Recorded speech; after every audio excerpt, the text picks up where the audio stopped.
നാം ജീവിച്ചുകൊണ്ടിരിക്കുന്ന സാഹചര്യം, നമ്മുടെ ചുറ്റുപാട്, സാമൂഹിക, സാംസ്കാരിക, സാമ്പത്തിക, രാഷ്ട്രീയ, ധാർമ്മിക, നൈതിക, സദാചാര മേഖലകളൊക്കെ പല അർത്ഥത്തിൽ ജീർണിച്ചഴുകിയ അവസ്ഥയിലൂടെയാണ് കടന്നുപോകുന്നത്. സത്യവിശ്വാസിയെ സംബന്ധിച്ചിടത്തോളം ലാ ഇലാഹ ഇല്ലല്ലാഹ് എന്ന ഇസ്ലാമിന്റെ ഒരു പ്ലാറ്റ്ഫോമിൽ നിന്നുകൊണ്ട് മേൽ പറയപ്പെട്ട എല്ലാ മേഖലകളെയും രൂപീകരിച്ചും ക്രമീകരിച്ചും നിലനിർത്തിയും തന്നെ മുന്നോട്ട് പോകേണ്ടതുണ്ട്. ഇതായിരുന്നു ഒന്നാമത്തെ ഖുതുബയുടെ സാരാംശം. അതിനുശേഷം മേൽ പറയപ്പെട്ട ഏതെല്ലാം പ്രതിസന്ധികളും ഏതെല്ലാം വൈതരണികളും നമുക്ക് മുമ്പിൽ ഉണ്ടായിരിക്കുമ്പോഴും ഓരോ സത്യവിശ്വാസിയും ഒരു വ്യക്തി എന്ന തലത്തിൽ ജീവിതത്തിൽ പാലിക്കേണ്ട ചില സൂക്ഷ്മതകളുണ്ട്. അവന്റെ മുമ്പിൽ അള്ളാഹുവിന്റെ റസൂൽ സല്ലല്ലാഹു അലൈഹി വസല്ലം തിരുമേനി അവൻ ജാഗ്രത പാലിക്കേണ്ട ചില ചൂണ്ടുപലകകൾ ഉയർത്തി കാണിച്ചിട്ടുണ്ട്.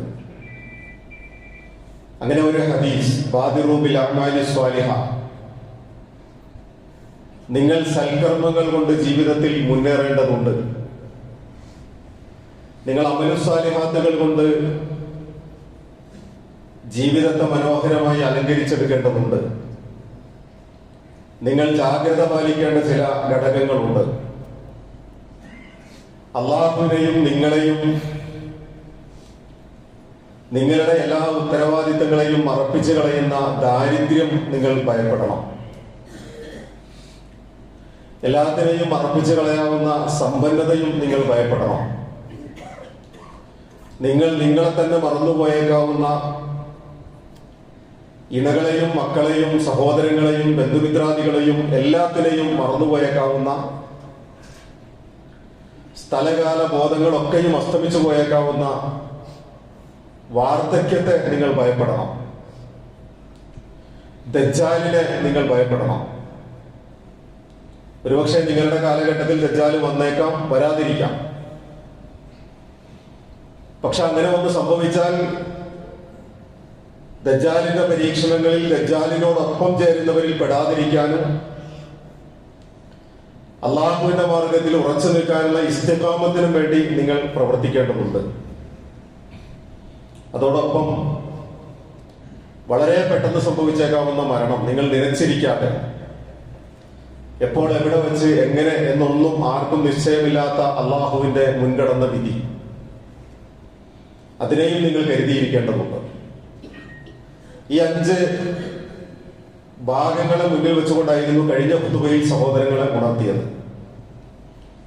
ഇനി അതിനൊരു തുടർച്ചയെന്നോണം നമ്മൾ പഠിച്ചിരിക്കേണ്ട വലിയ ഒരു പാഠം, മനുഷ്യന്റെ ജീവിതം ഈ ഭൂമിയിൽ സുഖദുഃഖ സമ്മിശ്രമാണ്. ലോകത്ത് ഒരു മനുഷ്യനും സുഖങ്ങൾ മാത്രം അള്ളാഹു നൽകിയിട്ടില്ല. ലോകത്ത് ഒരു മനുഷ്യനും ദുഃഖങ്ങൾ മാത്രവും അള്ളാഹു നൽകിയിട്ടില്ല. സുഖദുഃഖ സമ്മിശ്രമായ, ബാഹ്യമായി ഒരുപക്ഷെ നമ്മൾ നോക്കുമ്പോൾ ചില മനുഷ്യരുടെ ജീവിതത്തിൽ ഒരുപാട് സുഖങ്ങൾ മാത്രം ആചരിച്ചു പോകുന്ന ആളുകളുണ്ടാകും. പക്ഷെ അവർ ആന്തരികമായി ഒരുപക്ഷെ അവരുടെ കുടുംബത്തിന്റെ അകത്ത്, ഒരുപക്ഷെ അവരുടെ ജീവിതത്തിൽ അവർ അനുഭവിച്ചു കൊണ്ടിരിക്കുന്ന, പുറത്ത് പറയാൻ പോലും പ്രയാസപ്പെടുന്ന ബുദ്ധിമുട്ടുകൾ ഉണ്ടാകും. അപ്പൊ സുഖവും ദുഃഖവും എന്ന് പറയുന്നത് അല്ലാഹു സുബ്ഹാനഹു വ തആല ഈ ഭൂമിയിലെ മനുഷ്യ ജീവിതം പരീക്ഷണമാണ് എന്നതുകൊണ്ട് നടപ്പിലാക്കിയ ഒരു വ്യവസ്ഥയാണ്. ഈ സുഖത്തിന്റെയും ദുഃഖത്തിന്റെയും സാഹചര്യത്തിൽ മനുഷ്യർ സ്വീകരിക്കുന്ന നിലപാടുകളെ കുറിച്ച് അള്ളാഹുവിന് അറിയണം. ഓരോ മനുഷ്യന്റെയും നിലപാടുകൾ അവന് ലഭ്യമായ സുഖാനുഭൂതികളുടെ കാര്യത്തിൽ അവരെടുക്കുന്ന നിലപാടുകൾ ദുഃഖവും പരീക്ഷണങ്ങളും വൈതരണികളെയും നേരിടേണ്ടി വരുമ്പോൾ ആ മനുഷ്യന്റെ മാനസികാവസ്ഥ, ഇതിനെയെല്ലാം അല്ലാഹു സുബ്ഹാനഹു വ തആലക്ക് മനസ്സിലാക്കിയെടുക്കേണ്ടതുണ്ട്. കാരണം അതിനനുസരിച്ചാണ് ഈ മനുഷ്യന് അവന്റെ പരലോക ജീവിതത്തിന്റെ വിജയവും പരാജയവും ഏൽപ്പിച്ചു കൊടുക്കാനുള്ളത്.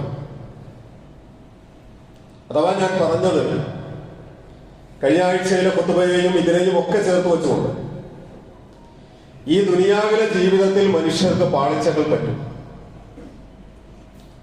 ദുനിയാവിലെ ജീവിതം മനുഷ്യന് തിരുത്താൻ അവസരമുള്ളതാണ്. ദുനിയാവിലെ ജീവിതത്തിൽ മനുഷ്യർക്ക് തിരുത്താനുള്ള ഒരുപാട് അവസരങ്ങൾ അവന്റെ മരണത്തിന് മുൻപ് അല്ലാഹു സുബ്ഹാനഹു വ തആല അവന് നൽകും. പക്ഷേ മരണാനന്തര ജീവിതത്തിൽ തിരുത്താനുള്ള അവസരമില്ല. മരണാനന്തര ജീവിതം ഈ ദുനിയാവിൽ അവന്റെ ജീവിതത്തിന്റെ പ്രതിഫലം നേടിയെടുക്കാനുള്ളതാണ്. അണു അളവ് വിട്ടുപോകാതെ, ആരോടും അനീതി കാണിക്കാതെ. അതിന്റെ ആരംഭം എന്ന് പറയുന്നത് ആ മനുഷ്യൻ അള്ളാഹുവിന്റെ മുമ്പിൽ വിചാരണക്ക് വിധേയനാക്കപ്പെടുന്ന സാഹചര്യത്തിൽ വലത് കൈയിലും ഇടത് കൈയിലും കർമ്മപുസ്തകങ്ങൾ നൽകപ്പെടുന്ന ഒരു സാഹചര്യത്തിൽ നമുക്കത് സുപരിചിതമാണ്. ആ വർത്തമാനങ്ങളൊക്കെ നമുക്കറിയാം. മനുഷ്യൻ അത്ഭുതപ്പെടുന്ന ഒരു ഘട്ടമുണ്ട്. ലാ യുഗാദിറു സഗീറത്തൻ വലാ കബീറത്തൻ ഇല്ലാ അഹ്സാഹ. എന്തൊരു ഗ്രന്ഥമാണ് എന്റെ കയ്യിൽ നൽകിയിട്ടുള്ളത്, എന്തൊരു അത്ഭുതമാണ് എന്റെ കർമ്മപുസ്തകം. ലാ യുഗാദിറു സഗീറത്തൻ വലാ കബീറത്തൻ ഇല്ലാ അഹ്സാഹ. ചെറുതും വലുതുമായ ഒരു കാര്യവും അള്ളാഹുവിന്റെ മാലാഖമാർ എന്റെ ജീവിതത്തിൽ നിന്ന് അത് പോട്ടെ, അത് അവൻ കുഴപ്പമില്ല, മാറ്റിവെച്ചിട്ടില്ല. എല്ലാം രേഖപ്പെടുത്തപ്പെട്ടിരിക്കുന്നു. എല്ലാത്തിന്റെയും കർമ്മഫലം എന്ത് എന്ന് അല്ലാഹു സുബ്ഹാനഹു വ തആല തീർപ്പ് കൽപ്പിക്കുന്നു. അഥവാ തിരുത്താൻ മനുഷ്യന് യാതൊരു സാധ്യതകളുമില്ലാത്ത അള്ളാഹുവിന്റെ മലക്കുകൾ, മരണത്തിന്റെ മാലാഖമാർ കടന്നു വരുമ്പോൾ മനുഷ്യൻ ചോദിക്കും, എനിക്കൊരല്പം കൂടി അവസരം തരുമോ? കേണപേക്ഷിക്കും, എനിക്കൊരല്പം കൂടി അവസരം തരുമോ? അങ്ങനെയാണെങ്കിൽ ഞാൻ കുറെ നന്മകളൊക്കെ ചെയ്തിട്ട് അക്കുമിന സ്വാലിഹീൻ, ഞാനൊരല്പം കൂടി നന്മയൊക്കെ ചെയ്തിട്ട് ഇപ്പോൾ ഇതെനിക്ക് ബോധ്യപ്പെടുന്നു, എന്റെ മരണം എന്റെ മുമ്പിലേക്ക് വന്നതായിട്ട് എനിക്ക് ബോധ്യപ്പെടുന്നു. നിങ്ങൾ ഞാനിതുവരെ കണ്ടിട്ടില്ലാത്ത മരണത്തിന്റെ മാലാഖമാരാണല്ലോ എന്റെ മുമ്പിൽ വന്നിട്ടുള്ളത്, നിങ്ങൾ എനിക്കൊരല്പം കൂടി സമയം എന്താ?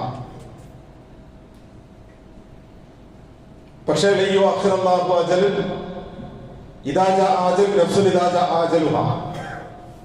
ഒരാത്മാവിനും അതിന്റെ അവധി എത്തിക്കഴിഞ്ഞാൽ പിന്നെ അല്ലാഹു സുബ്ഹാനഹു വ തആല ഒരു സെക്കൻഡ് മുന്നോട്ടുമില്ല പിന്നോട്ടുമില്ല, തീരുമാനിക്കപ്പെട്ട അവധിയുണ്ട്.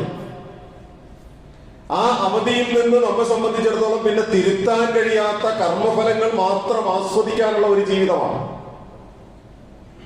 അതുകൊണ്ടാണ് പ്രിയമുള്ളവരെ ഞാൻ ആദ്യമേ തന്നെ പറഞ്ഞു വെക്കുന്നത്, ഈ ദുനിയാവിലെ ജീവിതം അല്ലാഹു സുബ്ഹാനഹു വ തആല നൽകിയ തിരുത്താനുള്ള അവസരമാണ്. നമ്മൾ ജീവിക്കുന്ന ചുറ്റുപാടിൽ നമുക്ക് ഒരുപാട് പണികളുണ്ട്. നമ്മൾ ഭക്ഷണം കഴിക്കുന്നു, നമ്മൾ കിടന്നുറങ്ങുന്നു, നമ്മൾ തൊഴിലെടുക്കുന്നു, നമ്മുടെ കുടുംബാദികളുമായിട്ട് നമ്മൾ സഹവസിച്ചു, എന്തെല്ലാം പണികളാണ് നമ്മൾ ചെയ്തുകൊണ്ടിരിക്കുന്നത്.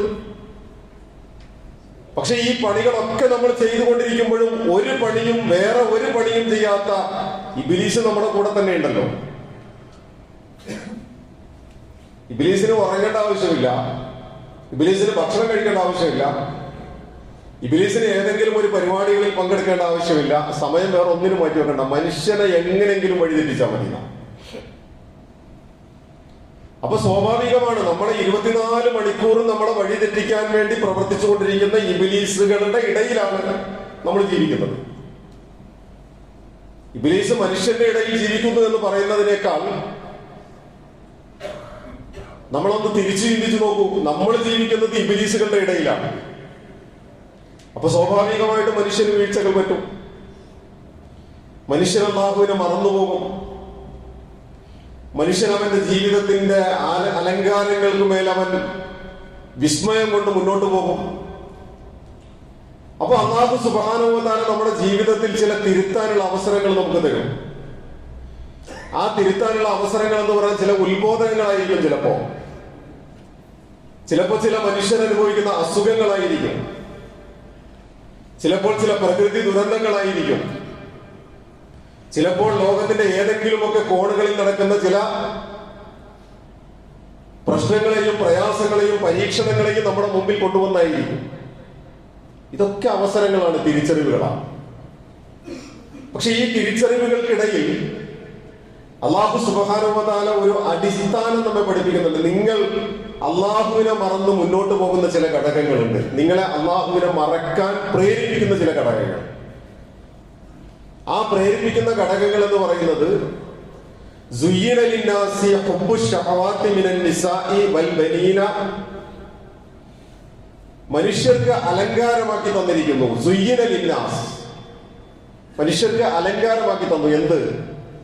ഹുബ്ബു ശഹവാതി മിനൻ നിസാ, തങ്ങളുടെ ഇണകളോടുള്ള അവരുടെ വൈകാരികമായ സ്നേഹം. കേവല സ്നേഹമല്ല. കേവലം സ്നേഹമാണെങ്കിൽ ഹുബ്ബ് എന്ന് മാത്രം പ്രയോഗിച്ചാൽ മതി. വൈകാരികമായ അടുപ്പവും വൈകാരികമായ സ്നേഹവും, തലച്ചോറ് കൊണ്ടും സ്നേഹിക്കും, ഹൃദയം കൊണ്ടും സ്നേഹിക്കും. ഈ രണ്ട് സ്നേഹവും കൂടിച്ചേരുന്നതാണ് ഇണകളോടും വൽ ബനീൻ, മക്കളോടുമുള്ള സ്നേഹം. ദുനിയാവിലെ ചില തലക്കെട്ടുകളെ കുറിച്ചാണ് പറയുന്നത്. ഇത് കേന്ദ്രീകരിക്കുന്ന, കോൺസെൻട്രേറ്റ് ചെയ്യുന്ന ചില കൊച്ചു കൊച്ചു വർത്തമാനമല്ല, ചില തലക്കെട്ടുകളാണ്. നിങ്ങൾക്ക് നിങ്ങളുടെ ഇണകളോടുള്ള സ്നേഹം, നിങ്ങളുടെ മക്കളോടുള്ള സ്നേഹം, വൽ ഖനാതീരിൽ മുഖന്തറതി മിനൽ ദഹബി വൽ ഫിദ്ദ, സ്വർണത്തിന്റെയും വെള്ളിയുടെയും ഒക്കെ കൂമ്പാരങ്ങൾ, സമ്പത്തിനോടുള്ള സ്നേഹം, ബാങ്ക് ബാലൻസിനോടുള്ള സ്നേഹം, സ്ഥലത്തോടുള്ള സ്നേഹം, കെട്ടിടങ്ങളോടുള്ള സ്നേഹം, വീടിനോടുള്ള സ്നേഹം. സമ്പത്ത് എന്ന അർത്ഥത്തിൽ എന്തെല്ലാം എടുത്തു പറയാമോ അതിനോടൊക്കെയുള്ള സ്നേഹം നിങ്ങൾക്ക് അള്ളാഹു അലങ്കാരമാക്കി തന്നിരിക്കുന്നു. മാത്രമല്ല വൽ ഖൈലിൽ മുസവ്വമ, നല്ല മേൽത്തരം വാഹനങ്ങൾ, നല്ല വാഹനങ്ങളോടുള്ള മേൽത്തരം കുതിരകൾ, നല്ല വാഹനങ്ങൾ. ആരാണ് ഇഷ്ടപ്പെടാത്തത്? എല്ലാ മനുഷ്യന്റെയും സ്വപ്നമാണ് സ്വന്തമായിട്ട് വീടുണ്ടാകണം, സ്വന്തമായി വാഹനം ഉണ്ടാകണം, സ്വന്തമായി കുടുംബം ഉണ്ടാകണം. എല്ലാ മനുഷ്യരുടെയും ആഗ്രഹമാണ്. എന്ന് മാത്രമല്ല, എല്ലാ മനുഷ്യരുടെയും ഒരു ചെറിയ ലോകം കൂടിയാണ് അത് യഥാർത്ഥത്തിൽ. അപ്പൊ നിങ്ങൾക്ക് അലങ്കാരമാക്കി തന്ന ഈ സ്നേഹം നിങ്ങളുടെ വാഹനങ്ങളോട്, നിങ്ങളുടെ വീടുകളോട്, നിങ്ങളുടെ തോട്ടങ്ങളോട്, നിങ്ങളുടെ ഇണകളോട്, നിങ്ങളുടെ മക്കളോട്, മാത്രമല്ല വൽ അൻആമി വൽ ഹർസ്, നിങ്ങളുടെ ബിസിനസ് സംവിധാനങ്ങളോട്, നിങ്ങൾക്ക് വരുമാനം കിട്ടിക്കൊണ്ടിരിക്കുന്ന, നിങ്ങൾ തൊഴിലെടുക്കുന്ന നിങ്ങളുടെ തൊഴിലിനോട്, തൊഴിലിടങ്ങളോട്, നാൽക്കാലികളോട്, നിങ്ങളുടെ വരുമാന സ്രോതസ്സുകളോടുള്ള നിങ്ങളുടെ സ്നേഹം, ഇതൊക്കെ എന്താക്കി തന്നു? അലങ്കാരമാക്കി തന്നു. ആ പ്രയോഗമാണ് യഥാർത്ഥത്തിൽ മുസ്ലിം ഉമ്മത്ത് പഠിക്കേണ്ട ഏറ്റവും കാതലായ ഒരു പ്രയോഗം. എന്ത്? സുയ്യിന ലിന്നാസ്, നിങ്ങൾക്ക് നാം അലങ്കാരമാക്കി തന്നതാണ്, ലക്ഷ്യമല്ല. നിങ്ങൾ നിങ്ങളുടെ ഇണകളെ സ്നേഹിച്ചോളൂ, മക്കളെ സ്നേഹിച്ചോളൂ, സമ്പത്തിനെ സ്നേഹിച്ചോളൂ, വീടിനെ സ്നേഹിച്ചോളൂ, തോട്ടങ്ങളെ സ്നേഹിച്ചോളൂ, വരുമാന മാർഗങ്ങളെ സ്നേഹിച്ചോളൂ. അത് ലക്ഷ്യമല്ല, അത് അലങ്കാരമാണ്. നമ്മൾ അലങ്കാരങ്ങൾ അണിയുന്നവരാണ്. മലയാള ഭാഷയില് അലങ്കാരം അണിഞ്ഞു എന്ന് നമ്മൾ പറഞ്ഞാൽ നല്ല വസ്ത്രം ധരിക്കുന്നവരാണ്, അല്ലെങ്കിൽ പല ചമയങ്ങൾ അണിയുന്നവരാണ്. അത് കാലാകാലം ഒരുപോലെ അണിയുമല്ലോ, ഒരു പരിധി കഴിഞ്ഞാൽ അത് അഴിച്ചു നോക്കാനുള്ളതാണ്. അലങ്കാരങ്ങളൊന്നും സ്ഥിരമായി കൊണ്ടു നടക്കാനുള്ളതല്ല. അലങ്കാരങ്ങൾക്ക് ഒരു നിർണിതമായ ഒരു ബൗണ്ടറി ലൈൻ ഉണ്ട്. ആ ബൗണ്ടറിയിൽ നിർത്താനുള്ളതാണ് അലങ്കാരം. നമ്മൾ ആലോചിച്ച് നോക്കൂ, സ്വർണ്ണാഭരണങ്ങൾ അലങ്കാരമാണ്. എന്തേ നമ്മൾ പുരുഷന്മാര് സ്വർണ്ണാഭരണങ്ങൾ അണിയാത്തത്? എന്താണ് സ്വർണ്ണാഭരണങ്ങൾ പുരുഷന്മാർ അണിയാത്തത് എന്ന് ചോദിച്ചാൽ അവിടെ ഒരു ബൗണ്ടറി അല്ലാഹു തീരുമാനിച്ചു, നിങ്ങൾ സ്വർണം അണിയേണ്ടതില്ല. എന്താണ് ഈ അലങ്കാരത്തിന്റെ ലക്ഷ്യം? അലങ്കാരങ്ങൾ അണിഞ്ഞു എന്നതുകൊണ്ട് നമ്മൾ ആലോചിച്ച് നോക്കൂ, സ്വർണ്ണാഭരണങ്ങൾ അലങ്കാരമാണ്. സ്ത്രീ സമൂഹം സ്വർണ്ണാഭരണങ്ങൾ അണിയുന്നവരാണ്. ഒരുപാട് തൂക്കമുള്ള സ്വർണ്ണാഭരണങ്ങൾ, പവൻ കണക്കിന് സ്വർണ്ണാഭരണങ്ങൾ കാതിലും കഴുത്തിലും കയ്യിലും കാലിലും ഒക്കെ, കൈവിരലുകളിലും ഒക്കെ അണിഞ്ഞു നടക്കും. ശരീരത്തിന് എന്തെങ്കിലും ഒരു ഗുണം ആഭരണം അലങ്കാരം അണിഞ്ഞതുകൊണ്ട് കിട്ടിയിട്ടുണ്ടോ? ശരീരത്തിന് യാതൊരു ഗുണവുമില്ല. 10-20 ലക്ഷം രൂപയുടെ ആഭരണം അണിഞ്ഞ് ഒരു സ്ത്രീ നടക്കുന്നുണ്ടെങ്കിൽ ആ സ്ത്രീക്ക് അത്രയേറെ മൂല്യമുള്ള ആഭരണം അണിഞ്ഞു എന്നതിന്റെ ശരീരത്തിനൊരു ഗുണവും കിട്ടിയിട്ടില്ല. പിന്നെ എന്തിനാ കിട്ടിയത്? ആത്മാവിനാണ്, മനസ്സിനാണ്. ആത്മവിശ്വാസം കിട്ടിയിട്ടുണ്ട്, സന്തോഷം കിട്ടിയിട്ടുണ്ട്, സംതൃപ്തി കിട്ടിയിട്ടുണ്ട്. അങ്ങനെ ഒരുപാട് ഗുണങ്ങൾ ആത്മാവിന്, മനസ്സിന് കിട്ടിക്കഴിഞ്ഞിട്ടുണ്ട്. അലങ്കാരങ്ങൾക്ക് അങ്ങനെ ഒരു പ്രത്യേകതയുണ്ട്. അലങ്കാരങ്ങൾ ഒരിക്കലും ജീവിതത്തിന്റെ ലക്ഷ്യമല്ല. പ്രിയമുള്ളവരെ, നമ്മൾ ആലോചിച്ച് നോക്കൂ. നമ്മൾ ലളിതമായ ഉദാഹരണം പറയുമല്ലോ. നമ്മളൊരു കല്യാണം നടത്തുകയാണെങ്കിൽ 11:30 മണിക്ക് നിക്കാഹിന് എത്തിച്ചേരാൻ വേണ്ടിയിട്ട് നമ്മളൊരു വാഹനം വിളിക്കുന്നു. 11:30 മണിക്ക് നമുക്ക് നിക്കാഹിന് എത്തിച്ചേരണം. രാവിലെ തന്നെ വലിയൊരു വാഹനം കൊണ്ടുവന്ന് അലങ്കാരപ്പണികൾ നടത്തിക്കൊണ്ടിരിക്കുകയാണ്. 11:30 മണി 12 മണിയായിട്ടും അലങ്കാരം കഴിഞ്ഞിട്ടില്ല. ഈ വാഹനം അലങ്കരിക്കലല്ലോ നമ്മുടെ ലക്ഷ്യം. നമ്മുടെ ലക്ഷ്യം ആ വാഹനം കൊണ്ട് എത്തേണ്ട സമയത്ത് എത്തേണ്ടിടത്ത് എത്തിച്ചേരുക എന്നുള്ളതാണ്. പക്ഷെ അലങ്കാരപ്പണികൾ നിർവഹിച്ച് നിന്ന് ലക്ഷ്യം മറന്നുപോയി ഈ വാഹനം വാടകയ്ക്ക് എടുത്ത ആളുകൾ എങ്ങനെ ഉണ്ടാക്കുന്നത്? ഇതാണ് യഥാർത്ഥത്തിൽ മനുഷ്യന്റെ ജീവിതം എന്ന് പറയുന്നത്. നമ്മൾ പലതിനെയും നമ്മളിങ്ങനെ വല്ലാതെ സ്നേഹിച്ചുകൊണ്ടിരിക്കും. ആ സ്നേഹം പക്ഷേ നമ്മൾ സഞ്ചരിച്ചു കൊണ്ടിരിക്കുന്ന ഒരു ലക്ഷ്യബോധം, അള്ളാഹുവിന്റെ മുമ്പിൽ മറുപടി പറയാനുള്ള, അതാണല്ലോ മഹാനായ സുലൈമാൻ അലൈഹിസ്സലാത്തു വസ്സലാം ഈ ഹാദാ മിൻ ഫദ്ലി റബ്ബി ലിയബ്ലുവനി അഷ്കുർ അം അക്ഫുർ, ഈ കാണുന്ന അനുഗ്രഹങ്ങളൊക്കെ അള്ളാഹു സുബ്ഹാനഹു വ തആല എനിക്ക് നൽകിയതാണ്. ഹാദാ മിൻ ഫദ്ലി റബ്ബി, ഇതെന്റെ റബ്ബിന്റെ ഔദാര്യമാണ്. ഇത് എന്റേതല്ല, അല്ലെങ്കിൽ ഞാൻ സ്വയം നേടിയെടുത്തതല്ല, എന്റേതാണ് എന്ന് കരുതി എനിക്ക് കാലാകാലം കൊണ്ടു നടക്കാനുള്ളതല്ല. നേരെ മറിച്ച് ഇത് എനിക്ക് എന്റെ റബ്ബ് നൽകിയിട്ടുള്ള ഔദാര്യമാണ്. ആ ഔദാര്യം നൽകിയതിന്റെ പിന്നിലെ ലക്ഷ്യം എന്ന് പറയുന്നത് ഞാൻ നന്ദി കാണിക്കുന്നുണ്ടോ നന്ദികേട് കാണിക്കുന്നുണ്ടോ എന്നറിയലാണ്. അപ്പൊ അത്രയേ ഉള്ളൂ. നമുക്ക് നൽകിയ നമ്മുടെ മക്കളും ഇണകളും മാതാപിതാക്കളും സഹോദരങ്ങളും സമ്പത്തും തോട്ടങ്ങളും വാഹനങ്ങളും വീടും, വീടിന്റെ മുമ്പിൽ ഹാദാ മിൻ ഫദ്ലി റബ്ബി എന്നുള്ള ബോർഡ് വെച്ചതുകൊണ്ടല്ല. അത് പലരും വെക്കാറുണ്ട്. നല്ല ഭംഗിയായി മനോഹരമായി എഴുതിയ കാലിഗ്രാഫി ഒക്കെ കൊണ്ടുവന്ന് അലങ്കരിക്കാറുണ്ട്. അതും അലങ്കാരമാക്കി എന്നുള്ളതാണ്. അതാണ് അതിന്റെ പ്രത്യേകത. ഏതൊന്നാണോ അല്ലാഹു സുബ്ഹാനഹു വ തആല ലക്ഷ്യബോധത്തെ കുറിച്ച് പഠിപ്പിച്ചത്, അതും നമ്മൾ അലങ്കാരമാക്കി വെച്ചു. ഹാദാ മിൻ ഫദ്ലി റബ്ബി, ഇതെന്റെ റബ്ബിന്റെ ഔദാര്യമാണ്. അത്ര അല്ലല്ലോ അത്. ഞാൻ നന്ദി കാണിക്കുന്നവനാണോ അഷ്കുറു അം അക്ഫുറു, ഞാൻ നന്ദി കാണിക്കുന്നുണ്ടോ നന്ദികേട് കാണിക്കുന്നുണ്ടോ എന്ന് അള്ളാഹ്ക്ക് അറിയണം. അതാണ് അതിന്റെ ലക്ഷ്യം. അവിടെ പോലും നമ്മളത് മാറ്റിവെച്ചു. ഞാൻ പറഞ്ഞത്, അല്ലാഹു സുബ്ഹാനഹു വ തആല മനുഷ്യന്റെ മുമ്പിലേക്ക്, കഴിഞ്ഞ ഖുതുബയിൽ ഞാൻ പറഞ്ഞ പോലെ, നിങ്ങൾ കുറെ കാര്യങ്ങളെ കുറിച്ച് മുൻകൂട്ടി കാണണം. ഏത് നിമിഷവും നമുക്ക് സംഭവിച്ചേക്കാവുന്നത്, ഏത് നിമിഷവും നമ്മെ തളർത്തി കളഞ്ഞേക്കാവുന്നത്. മനുഷ്യന്റെ ജീവിതം എന്ന് പറഞ്ഞാൽ അങ്ങനെയാണ്. ആർക്കും മുൻകൂട്ടി നിർണയിക്കാൻ കഴിയാത്ത ഒരു പ്രഹേളികയാണ് മനുഷ്യന്റെ ജീവിതം. വളരെ നിസ്സാരമായ ഒരു രോഗാണുവിനെ അവനെ കീഴ്പ്പെടുത്തി കളയാൻ കഴിയും, അവനെ നിസ്സാരനാക്കി കളയാൻ കഴിയും. അപ്പൊ ആ മനുഷ്യനെ സംബന്ധിച്ചിടത്തോളം അവൻ അനുഭവിച്ചുകൊണ്ടിരിക്കുന്ന അനുഗ്രഹങ്ങളെ കുറിച്ച്, ഈ ദുനിയാവിൽ വീഴ്ചകൾ പറ്റിയിട്ടുണ്ടെങ്കിൽ അത് തിരുത്താനുള്ള ഇടമായിട്ടാണ് ദുനിയാവിനെ ഉപയോഗപ്പെടുത്തേണ്ടത്. പരലോകത്തെ എന്നിട്ട് തിരുത്താൻ പറ്റൂലല്ലോ. ആ സമയത്ത് നമ്മൾ നഖം കടിക്കുക എന്നതിനപ്പുറം, കൈവിരല് കടിക്കുക എന്നതിനപ്പുറം നശിച്ചു പോലെ യാ ഹസ്രത്ത യാ വൈലത്ത, അങ്ങനെയാണ് ചില പ്രയോഗങ്ങൾ. ഞാൻ നശിച്ചു പോയല്ലോ, എന്തൊരു നാശമാണിത്, എനിക്കിനി ഒന്നും ചെയ്യാനില്ലല്ലോ, ഞാൻ ഭൂമിയിൽ വെച്ച് അങ്ങനെ ചെയ്തിരുന്നെങ്കിൽ ഇപ്പോൾ ഞാൻ ഇങ്ങനെ ആകുമായിരുന്നില്ലല്ലോ. അങ്ങനെ മനുഷ്യൻ വിലപിക്കുന്ന അവസരങ്ങളെ കുറിച്ചാണ് വിശുദ്ധ ഖുർആൻ പറയാം. ഞാൻ പറഞ്ഞത്, ഈ ദുനിയാവ് എന്ന് പറയുന്നത് വളരെ മനോഹരമാണ്. അദ്ദുനിയ ഖുൽവത്തുൻ ഖമിറ, ദുനിയാവ് നല്ല പച്ചയാണ്, മധുരമുള്ളതുമാണ്. ദുനിയാവിലെ അലങ്കാരങ്ങൾക്ക് എല്ലാത്തിനും മനോഹാരിതയുണ്ട്. പക്ഷെ ആ ദുനിയാവിലെ അലങ്കാരങ്ങളെ നിങ്ങൾ നിങ്ങൾ ദുനിയാവിനെ നിങ്ങൾ സൂക്ഷിക്കണം. ദുനിയാവിന്റെ പിന്നാലെ സഞ്ചരിച്ചിട്ട് അവസാനം ആഖിറത്ത് നഷ്ടപ്പെട്ടു പോകുന്നു എന്ന് വന്നാൽ ഒരു വിശ്വാസിയെ സംബന്ധിച്ചിടത്തോളം ഏറ്റവും വലിയ നഷ്ടത്തിലേക്കാണ് അവൻ പോയത്. കാരണം അവന്റെ മുമ്പിൽ അള്ളാഹുവിന്റെ പ്രവാചകന്മാർ എല്ലാ പാഠങ്ങളും പഠിപ്പിച്ചു എന്നല്ല, വിശുദ്ധ ഖുർആൻ വളരെ ഗണ്ഡിതമായ വർത്തമാനം കൊണ്ട് ഇന്നല്ലാഹു ഇശ്തറാ മിനൽ മുഅ്മിനീന അൻഫുസഹും വ അംവാലഹും ബിഅന്ന ലഹുമുൽ ജന്ന, അല്ലാഹു സുബ്ഹാനഹു വ തആല വില കൊടുത്ത് വാങ്ങിയിരിക്കുന്നു.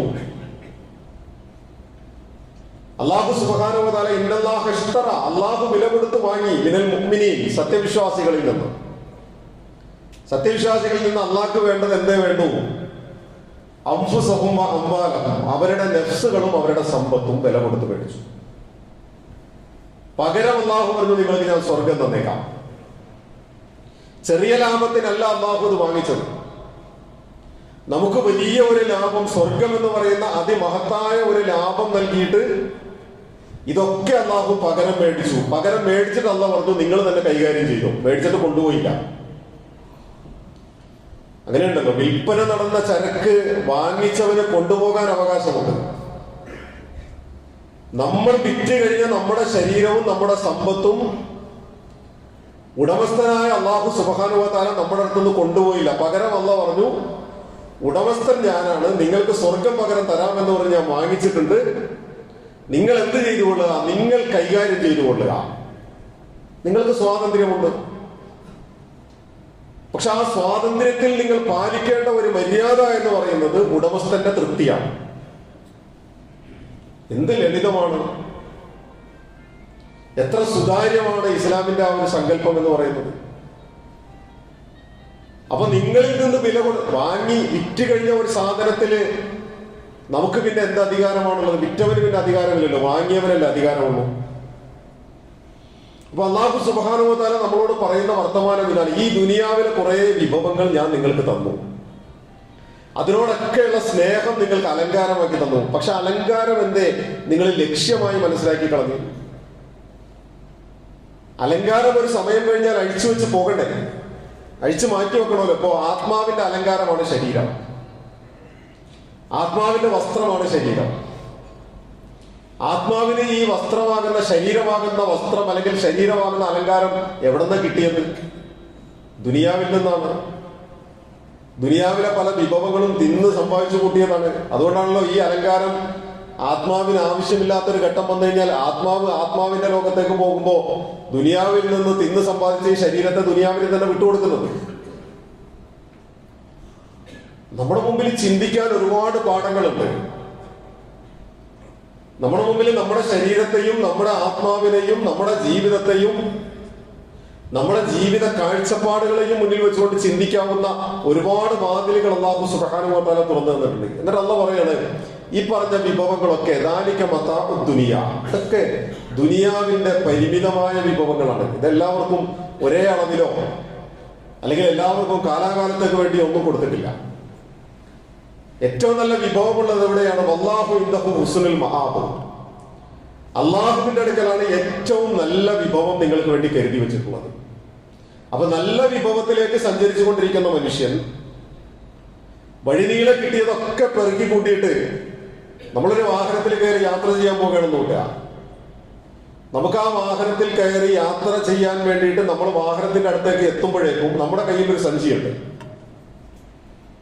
ആ സഞ്ചിയിൽ അതിന്റെ ചുറ്റുപാടിൽ നിന്ന് കുറെ സാധനങ്ങൾ നമുക്ക് ശേഖരിക്കാം. നമ്മളങ്ങനെ ആ സഞ്ചിയിൽ ഇങ്ങനെ ശേഖരിച്ച് ആവശ്യമില്ലാത്ത കുറെ കച്ചറയൊക്കെ വാരി കൂട്ടിയിട്ട് സഞ്ചി നിറഞ്ഞ അവസാനം വാഹനത്തിന്റെ വാതിൽ പോലും കടക്കാത്ത കോലത്തിൽ നമ്മൾ കൊണ്ടുപോയാൽ യഥാർത്ഥത്തിൽ ആ സഞ്ചിയുമായിട്ട് നമ്മൾ പോകേണ്ടത് വാഹനം എത്തേണ്ട മറ്റൊരു സ്ഥലത്തേക്കാണ്. ആ വാഹനം എത്തുന്നിടത്ത് നല്ല മനോഹരമായ വിഭവങ്ങൾ നമ്മളെ കാത്തിരിക്കുന്നുണ്ട്. അപ്പോഴാണ് നമ്മൾ വളരെ വില കുറഞ്ഞ സാധനങ്ങളൊക്കെ വാങ്ങിയിട്ട് നമ്മുടെ ലഗേജ് നിറച്ചുകൊണ്ടിരിക്കുന്നത്. പ്രിയമുള്ളവരെ, ഈ വില കുറഞ്ഞ ചരക്കിനെ, ദുനിയാവിനെ, അങ്ങനെയാണ് അള്ളാഹുവിന്റെ റസൂൽ സല്ലല്ലാഹു ഒരിക്കൽ ഇങ്ങനെ മരുഭൂമിയിലൂടെ നടന്നു പോകുമ്പോൾ ഒരു ആട്ടിൻകുട്ടി ചത്ത് കിടക്കുകയാണ്. ചത്ത് കിടക്കുന്നു എന്ന് മാത്രമല്ല, ആട്ടിൻകുട്ടിയുടെ ചെവി മുറിഞ്ഞിട്ടുണ്ട്. എന്ന് പറഞ്ഞാൽ ആ ചെവി മുറിഞ്ഞ ആട്ടിൻകുട്ടിയെ അറബികൾ ദുശ്ശകുനമായി കണ്ടിരുന്നതാണ്. അത് ചില കാരണങ്ങളുടെ പേരിൽ ചെവി മുറിച്ചങ്ങനെ വിടുന്നതാണെന്നാണ്. ഈ ചത്ത് കിടക്കുന്ന ആട്ടിൻകുട്ടിയുടെ ശരീരം കണ്ടപ്പോ റസൂൽ സല്ലല്ലാഹു അലൈഹി വസല്ലം സഹാബാക്കളെ വിളിച്ച് അടുത്ത് നിർത്തിയിട്ട് ചോദിച്ചു, ഈ ചത്ത് കിടക്കുന്ന ആട്ടിൻകുട്ടിയുടെ ശരീരം നിങ്ങളിൽ ആരെങ്കിലും നല്ല വില കൊടുത്ത് വാങ്ങാൻ തയ്യാറുണ്ടോ എന്ന് ചോദിച്ചു. ഇനിയൊരു ഉപയോഗം ഇല്ലാത്തതുകൊണ്ട് കുഴിച്ചിടാന്നല്ലാതെ, കാരണം ചത്തതാണല്ലോ, അതിനെ തിന്നാൻ പോലും കഴിയില്ല. യാതൊരു ഉപയോഗവും സഹാബാക്കൾ ചോദിച്ചു, അല്ലാഹുവിന്റെ റസൂലെ, ആട്ടിൻകുട്ടിയുടെ ചെവി മുറിഞ്ഞ ആട്ടിൻകുട്ടിയെ ആരും മേടിക്കാറില്ല, ജീവനുണ്ടെങ്കിൽ പോലും. അപ്പോൾ പിന്നെ ചെവി മുറിഞ്ഞതും ചത്തു കിടക്കുന്നതുമായ ഈ ആട്ടിൻകുട്ടി ആരെങ്കിലും വാങ്ങുമോ? റസൂൽ സല്ലല്ലാഹു അലൈഹി വസല്ലം പറഞ്ഞു, അതെ, അത്ര നിസ്സാരമാണ് ഈ ആട്ടിൻകുട്ടിയുടെ വില, അത്ര നിസ്സാരമാണ്. നിങ്ങൾ കണ്ട അത്രയും പോലും അള്ളാഹുവിന്റെ മുമ്പിൽ ഈ ദുനിയാവിന് വിലയില്ല. അത്ര നിസ്സാരമാണ് അള്ളാഹുവിന്റെ ഈ ദുനിയാവ്. അപ്പൊ ആ നിസ്സാരമായ ദുനിയാവിൽ നിന്നാണ് നിങ്ങൾക്ക് വാരിക്കോരി തന്നത്. അതുമായിട്ടാണ് നിങ്ങൾ സഞ്ചരിക്കുന്നത് എവിടേക്കാ? അള്ളാഹുടെ അടുത്തേക്കാണ്. അപ്പൊ അള്ളാഹുടെ അടുത്തേക്ക് പോകുമ്പോൾ കൊണ്ടുചെല്ലേണ്ടത് എന്താണ്? നല്ല ഭാരമുള്ള മൂല്യമുള്ള ലഗേജുമായിട്ട് കടന്നു പോകണം.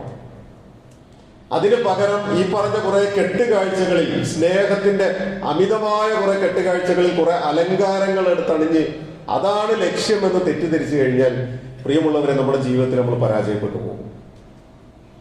ഇന്നല്ലാഹു ഇശ്തറാ മിനൽ മുഅ്മിനീന അൻഫുസഹും വഅംവാലഹും ബിഅന്ന ലഹുമുൽ ജന്ന. അടിവരയാണ് ഈ വർത്തമാനം. സത്യവിശ്വാസിയുടെ സമ്പത്തും ശരീരവും അള്ളാഹു വില കൊടുത്ത് വാങ്ങിയിട്ടുണ്ട്. വാങ്ങിയവനാണ് അധികാരമുള്ളത്. ആ വാങ്ങിയവൻ നിങ്ങൾക്ക് തന്നെ തന്നിട്ടുണ്ട്. നിങ്ങൾ കൊണ്ടുപോയിക്കോളൂ, നിങ്ങൾ നടത്തൂ, നിങ്ങൾ കൈകാര്യം ചെയ്യും. ഞാനൊന്ന് നോക്കട്ടെ, എന്റെ തൃപ്തി, എന്റെ ഇഷ്ടം, അത് മാത്രം നിങ്ങളൊന്ന് പരിഗണിച്ചാൽ മതി. അപ്പൊ അള്ളാഹുവിൽ നിന്ന് നമ്മെ മറപ്പിച്ച് കളയാവുന്ന ഒരുപാട് ദുനിയാവിന്റെ മായാ പ്രപഞ്ചത്തിന്റെ മുമ്പിലാണ് നമ്മൾ ജീവിച്ചുകൊണ്ടിരിക്കുന്നത്. പ്രിയമുള്ളവരെ, ഈ ജീവിതം പിന്നെയും ഞാൻ ആവർത്തിച്ച് പറയുന്നത് എന്തുകൊണ്ടെന്നറിയും? തിരുത്താനുള്ളതാണ്. ഇവിടെ നമുക്ക് തിരുത്താൻ പറ്റുള്ളൂ.